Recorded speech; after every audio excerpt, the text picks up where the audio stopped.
Confusion Mahadev हो गए, लेकिन है ना विष जब पान किया और हृदय में राम जी बैठे हैं, विश्व और राम दोनों को मिला दो, विश्व और राम को मिला क्या हो जाएगा? विश्राम। विश्व और राम जब दोनों मिल गए तो विश्राम मिल गया। भोले बाबा को बड़ी शांति मिल गई और भैया भोले बाबा ने देवताओं को विदा किया। सुखदेव जी सावधान करते हैं, राजन ये विष है तो है क्या चीज? देखो विषपान करने के बाद भी भोले बाबा मरे नहीं। और आजकल तुम नए जहर खा लिया, बिना मरे छोड़ नहीं है तुम्हारा। और अगर बचे गए तो लाखों रुपए खर्च हो जाएगा तब बच पाओगे। और भोले बाबा ने 1 रुपया गोली नहीं खाई, जहर पी के बच गए। अब ये जहर कौन सा है? ये जहर भागवत वाला है। ये जहर वो नहीं उससे आदमी मर जाता है, भागवत का जहर है ये। तो कहीं जहर कौन सा है? तो कहा ये जहर है वाणी का। कड़वी वाणी जहर के समान होती है। संत कहते हैं मधुर वचन है यह औषधि और कटुक वचन है तीर और श्रवण द्वार है संचरे तो साले सकल शरीर। आप यहाँ बैठे हो बड़े आराम से कथा सुन रहे और कोई आदमी चलो आप गाड़ी देने लगे तुम्हें, नाम ले लेके, तो ईमानदारी की वजह जो कथा सुन रहे हो ये कहला तुमने पहले बैठने कथा तो होती रही, कल देख ली है। कड़वी वाणी विष के समान होती है, कड़वी वाणी ही विष है। और देखो हम आप गृहस्थी में रहते हो, परिवार का साथ है ना, बच्चे हैं, बहुएं हैं, नाती हैं, पत्नी है, परिवार है, सब है। और जब परिवार में रहोगे तो किसी न किसी से गलती तो बनेगी। कभी बच्चा गलती करेगा तो कभी बिटिया गलती करेगी, कभी नाती गलती करेगा, कभी पत्नी गलती करेगी, कभी भाई गलती करेगा। और जब कोई गलती करेगा तो गुस्सा तो आएगा ही। और गुस्सा जब आएगा तो गालियां देने का भी मन करेगा, नहीं करेगा? अब देखो यही सावधानी की जरूरत है। जब भयंकर क्रोध आपको आ जाए और किसी को गालियां सुनाने का मन करे, ऐसे में कंट्रोल करिए आप अपने आप को। भोले बाबा ने क्या किया? उस विष को गले में रोक लिया। आप उन गालियों को जो देने के लिए जा रहे थे, उन गालियों को बाहर निकालोगे तो सुनने वाले को कष्ट होगा।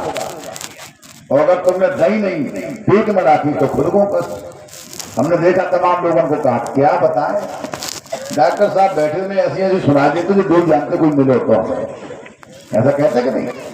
अगर सुना नहीं पाए तो खुद को कष्ट है और सुना दिया तो सुनने वाले को कष्ट है। इसलिए न कड़वी वाणी को पेट में रखो और न बाहर निकालो, गले में रोक लो उसे। और गले में रोकना अगर आपने सीख लिया तो मेरे भाई बहन भगवान शिव की भांति आपको भी चकमा मिल जाएगा, आपका एक नाम हो जाएगा। मरने के बाद लोग कहेंगे कि आदमी तो फलाने सिंह हटे, देखो मत मर गए, लेकिन क्या उसको 2 शब्द नहीं कही बोले, है ना? मरने के बाद लोग आपका यश गान करेंगे, आपकी कीर्ति संसार में फैलेगी भगवान शंकर की भांति। तो कड़वी वाणी विष के समान है। इसलिए कथा सुनते हो तो संकल्प ले दो कि हर आदमी से हम प्रिय वाणी बोलेंगे, हर आदमी से मीठा बोलेंगे। लोग कहते हैं हम सत्य कह रहे तासे लोग बुराई मान गया, बात का नहीं कहा सत्य कड़वा हो तासे लोग हमारी बात की बुराई मान गया। पर ध्यान रखना, शास्त्र कहते हैं सत्य बोलो लेकिन कड़वा मत बोलो। सत्यम ब्रूयात और प्रियम ब्रूयात। सत्य बोलो लेकिन प्रिय बोलो, जो सुनने वाले को सत्य तो सुने लेकिन कष्ट न हो। इसलिए संत कहते हैं कि मीठी बोलो पानी बानी, अरे मीठी बोलो पानी सबसे मीठी बोलो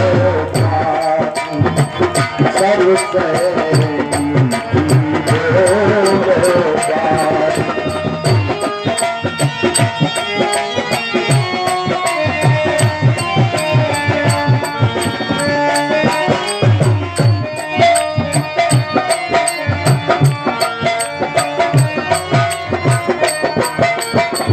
यही बारी कुंठ पठावे, यही बारी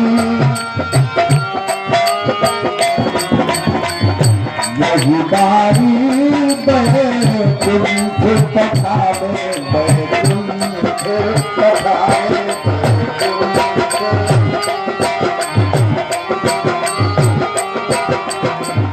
यही बारी कुंठ पठावे, याही नर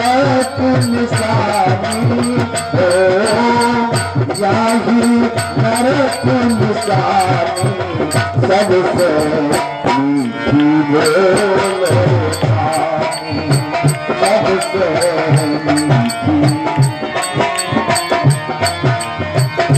मीठी बोले पानी, पानी मीठी बोले पानी, सबसे मीठी बोले पानी,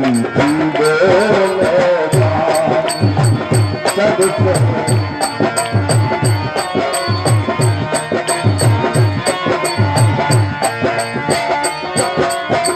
कबीर बाबा कहते हैं वाणी में ही तो विष है, वाणी में ही अमृत है, इसलिए सबसे मीठा बोलना सीख जाइए। भले ही आपके पास कुछ ना हो और द्वार पर कोई आदमी आए और तुम बात मीठे वचनों से बोलो, मीठी बात करो उससे, एक लोटा पानी पिला दो, जहां जाएगा वहां कहेगा आदमी गरीब जरूर था लेकिन बड़ो बढ़ गया, है ना। बातचीत करने का क्या है, चाहे ऐसा मालूम जैसे मौत से फूल झरत हो, जहां बैठेगा वहां आपकी बड़ाई करेगा।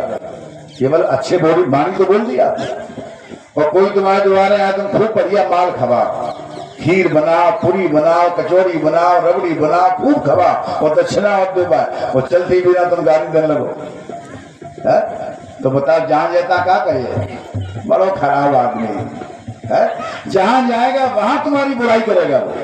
इसलिए हर बार व्यक्ति से मीठा बोलो, प्रिय वाक्य प्रदारे सर्वे तुष्यन्ति मानवः, मीठी वाणी बोलने से हर व्यक्ति प्रसन्न रहता है और कड़वी वाणी बोलने से सभी नाराज रहते हैं। अगर कोई आपसे कड़वी वाणी बोले तो आप मीठी वाणी बोलो उसे, है ना। क्रोध को शांति से जीता जाता है, इसलिए किसी से अपशब्द मत कहो, किसी से बुरा मत कहो, अरे सब अपने हैं, सब हमारे हैं, सबसे प्रेम से रहिए, पता नहीं किस रूप में कहाँ भगवान मिल जाए, इसलिए प्रिय वाणी बोलना सीखो। ये विष जो है प्रिय वाणी ही तो विष है। अगर किसी को मन करे गालियां देने का तो गले में रोक लीजिए, उसे बाहर मत निकालो। भोले बाबा ने पिस गले में रोका, देवता फिर लौट करके आए, भैया फिर मंथन प्रारंभ हुआ, और जब मंथन प्रारंभ हुआ तो अब की बार उच्चई श्रवा नाम का घोड़ा निकला, तथा उच्चई श्रवा नाम यो भूत चंद्र पांडुरा। अब की बार जब दोबारा मंथन हुआ तो घोड़ा निकल आया उच्चई श्रवा। अब क्या घोड़ा कैसे दिया जाए, तो क्या घोड़ा दैत्यों के राजा बलि को दे दो। देखो भगवान का आदेश है, कहा बलि को क्यों दे दो, कहा घोड़ा जो होता है उसमें विशेषता होती है। बोले कौन सी, घोड़े की चाल बहुत तेज होती है। जितने भी वाहन बने हमारे उन पर लिखा है हॉर्स पावर, है ना। घोड़े की ताकत से उनका अंदाजा लगाया गया, तो कहें घोड़े की जो चाल होती है वो बड़ी तेज होती है, और शरीर में भी ये घोड़ा है, इसकी चाल बड़ी तेज है, जिसका नाम है मन, है ना। यहाँ बैठे हो और पलक बंद हो और खोले, इतनी देर में तुम चाहे घूमे हिंदुस्तान में, इतनी तेज गति है इस मन की। तो कहा मन चंचल किसका होता है, मन चंचल होता है दैत्यों का, तो घोड़ा दे दिया गया राजा बलि को। फिर मंथन प्रारंभ हुआ, अब की बार निकला हाथी, ततो ऐरावतो नाम या भूत चंद्र पांडुरा।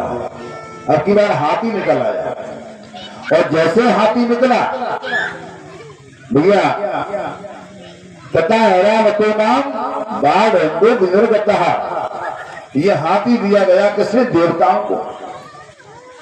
कहा हाथी देवताओं को क्यों दिया गया, तो कहा हाथी के पास एक विशेषता होती है, हाथी का शरीर बड़ा विशाल का है। देखो पांव भी बड़े मोटे, शरीर भी बहुत विशाल, सूंड भी बहुत लंबी उसकी, कान भी बहुत बड़े बड़े, सब कुछ बड़ा है उसका, लेकिन उसका एक अंग बहुत छोटा होता है जो होती है आंख, है ना। और छोटी आंख सूक्ष्म दृष्टि का प्रतीक है, तो सूक्ष्म दृष्टि किसके पास होती है, देवताओं के पास, इसलिए हाथी देवताओं को दिया गया। फिर मंथन प्रारंभ हुआ, अब की बार भैया कौस्तुभ मणि कौस्तुभाख्यम भूदेवं च, आज अब की बार कौस्तुभ मणि निकल आया। कहा ये किससे दी जाए, भगवान बोले ये हमें दे दो। कहा हम भी तो मेहनत कर रहे, कछुआ बनने लगे नीचे जा रहे, है ना। अगर हम हट जाए तो पर्वत नीचे धस जाएगा, एक भी आपको नहीं मिल सकता है ना। 14 रत्न है, एक भी नहीं मिलेगा, तो कहा ये कौस्तुभ मणि मुझे चाहिए। भगवान ने कौस्तुभ मणि ले ली। फिर मंथन प्रारंभ हुआ, अब की बार अप्सराएं निकली, इंद्र को दे दी गई। फिर मंथन प्रारंभ हुआ तो साक्षात लक्ष्मी जी का प्रादुर्भाव हो गया, और जो लक्ष्मी निकली हाथ में माला लिए है, है ना। और समुद्र से निकल करके बाहर आई और जो देखा देवता दैत्यों ने मंथन करना भूल गए, रस्सी जाके छूट गई, टकटकी लग गई लक्ष्मी जी को देखकर। काहे? लक्ष्मी में आकर्षण होता है ना, लक्ष्मी में आकर्षण है, लक्ष्मी खींच लेती है अपनी तरफ। आप कहें कोई प्रमाण है तो इतने लोग बैठे हो, एक आदमी जेब से गड्डी निकाले रुपये की, है ना, और बैठ में गिरने लगे बीचों बीच में, तो ईमानदारी की बताइए सबको मन कहाँ पहुंचे है? जहाँ रुपया गिनो जाए तो है सब हुई टकटकी लगाई जाए, जबकि मिलने वाला नहीं है, वो केवल गिन रहा है और गिन के रख लेगा, लेकिन जब तक वो गिनता रहेगा आपकी दृष्टि नहीं हटेगी।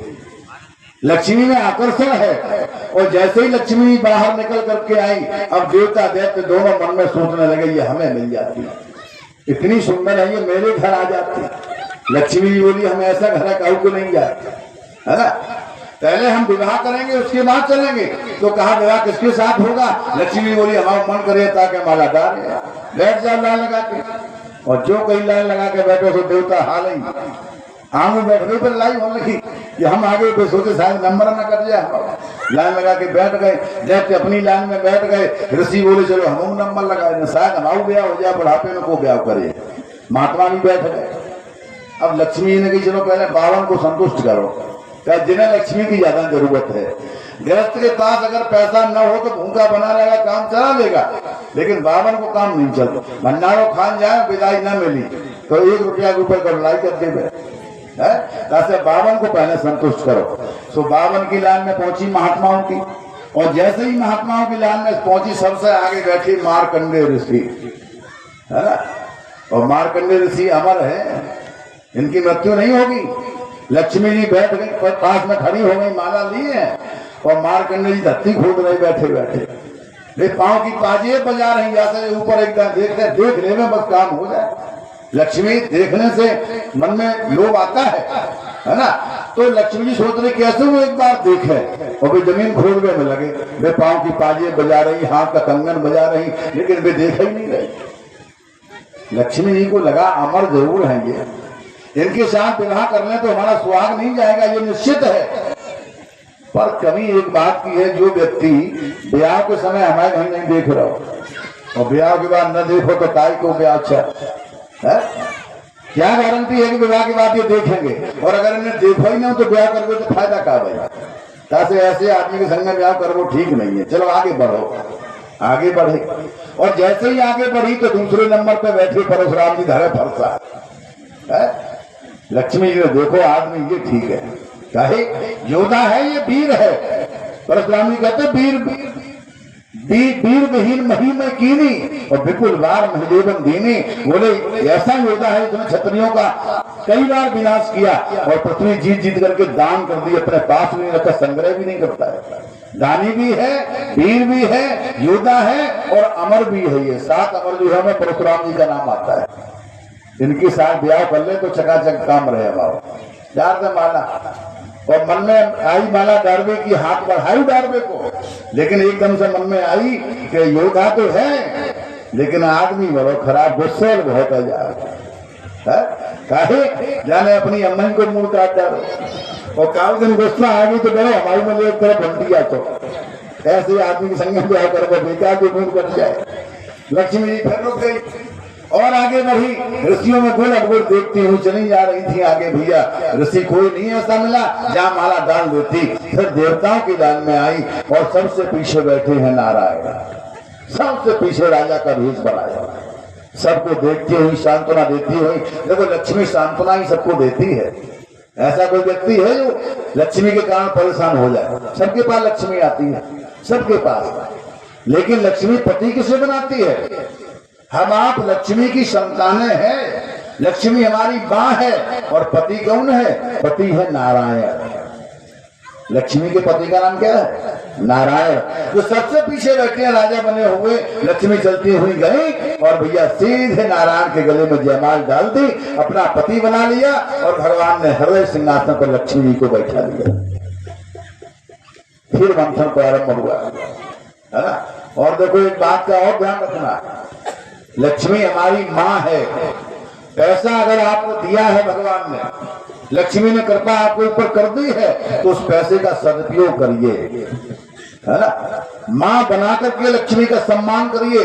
और अगर आपने दुरुपयोग करना शुरू कर दिया, लक्ष्मी का दुरुपयोग माने अपमान करना शुरू कर दिया, तो लक्ष्मी आपके पास रुकेगी नहीं, लक्ष्मी आपको छोड़ करके चली जाएगी। और नहीं तो अच्छा पूछो कोई अम्मा हो, बाबा को लड़का परेशान करे, अम्मा को रोज आना है, तो क्या करिए अम्मा, बात छोड़िएगा ना तो संग बनी रहेगी, छोड़ देगी उसको।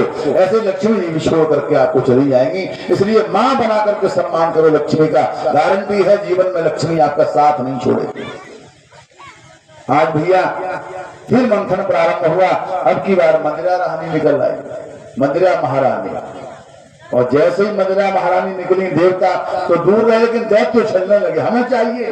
भगवान बोले जल्दी दे, बोले है ना, मदिरा दे दी। और जैसे ही मदिरा पान किया दैत्यों ने, अब तो और जोरदारी में मंथन होने लगा। फिर भैया शंख निकला, भगवान ने ले लिया। चंद्रमा निकला, भोले बाबा बोले हमें दे दो, चाहे हमने विष पिया है, उसकी गर्मी शांत करने के लिए मस्तक पर रखेंगे, दे दिया गया। एक एक करके रत्न निकलते रहे। अब 14वां रत्न निकलने का नंबर आया, जिसका नाम है अमृत। अब तो भैया बड़ी लगन से मंथन चल रहा है, देवता दैत्य दोनों, पसीना निकल रहा है लेकिन लगे दोनों। और जैसे ही अंतिम परिणाम निकलने को हुआ, तो अमृत का भरा हर कमंडल ले धनवंतर जीवा प्रगट हुए।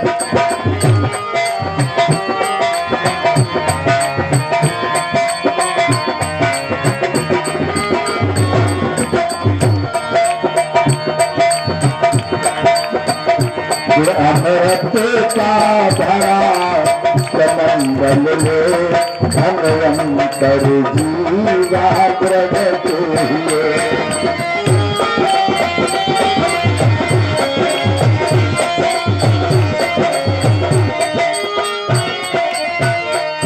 अमृत का भरा कमंडल में धनवंतर जीवा प्रगट हुए।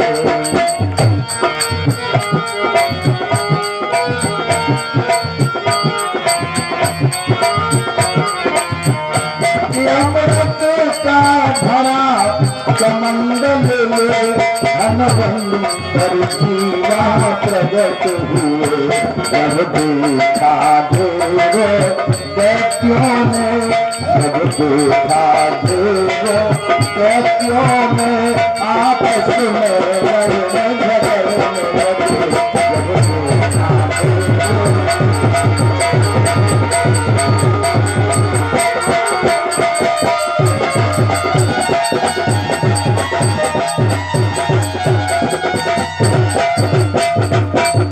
जब जो धनवंतर जी निकले अमृत का कलश लिए हुए, अब तो आपस में झगड़ा शुरू हो गया। देवता बोले पहले हम पिएंगे, दैत्य बोले हम पिएंगे। अब दैत्य पड़ गए बलवान, है ना, छीन लिया अमृत का कलश हाथ में से और भागे लेकर के। और जब कलश लेकर के भाग रहे थे तो अमृत छलक रहा था। 4 जगह अमृत छलका है, वो 4 जगह। और जहां जहां अमृत गिरा है वहीं वहीं तो महाकुंभ का मेला लगता है।